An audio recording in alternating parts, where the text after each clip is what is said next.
High, আমি রিম্পা চলে এসেছি আবার একটা নতুন ভিডিও নিয়ে। তো আজও যাব ডাক্তার দেখাতে। তো এখানে ডাক্তার যাওয়ার আগে এসেছি এটিএম থেকে আমাদের টাকা তোলা হয়ে গেছে। তো একেবারে ডাক্তার দেখাতে আজকেও যাব। আমার তো আগের দিন জ্বর হয়েছিল, তো আমার একটু ভালো হয়েছিল, তো আমার বরের আবার জ্বর হয়েছে।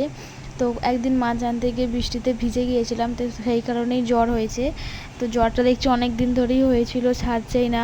আমার থেকে না আমার বরেরও জ্বর হয়েছে, এটা নাকি এখন সবাইকার হচ্ছে, ইনফেকশন জ্বর নাকি একটা বলছে, যাই হোক হবে। তো আমরা চলে এসেছি একেবারে ডাক্তারখানায়। তো এখানে দেখছি প্রচণ্ড ভিড় হয়েছিল, তো আমার বরের ওষুধ নেওয়া হয়েও গেছে। তো ডক্টর ওকে ইঞ্জেকশন নিতে বলেছিল, ডক্টর বলেছিল ইঞ্জেকশন নাহলে সেলাইন, যেগুলো দুটোর মধ্যে একটা নিতেও বলেছিলাম, ইঞ্জেকশনটাই নেব। তো ওখানে বসে বসে ইঞ্জেকশন নিচ্ছেন, আমি এখান থেকে ভিডিও করছিলাম, দেখছিলাম সবাই ওখানে কেউ সেলাইন নিচ্ছে, কেউ বা ইঞ্জেকশন নিচ্ছে। আমাদের হয়ে গেছে ওখানে কাজ, টাকা দিয়ে চলে এলাম। তো এখানে কিছু ওষুধ দিয়েছিল, ওষুধ নিয়েছি, একেবারে বেশি করেই নিয়েছি, নাহলে জ্বরটা তো ছাড়বেও না। আর এখন সবার কাজ দেখছি, ছোটো থেকে বড় সবার কাজ শরীরটা খারাপ। তো আসার পথে বিরিয়ানি নিয়ে এসো তোমাদের দাদা।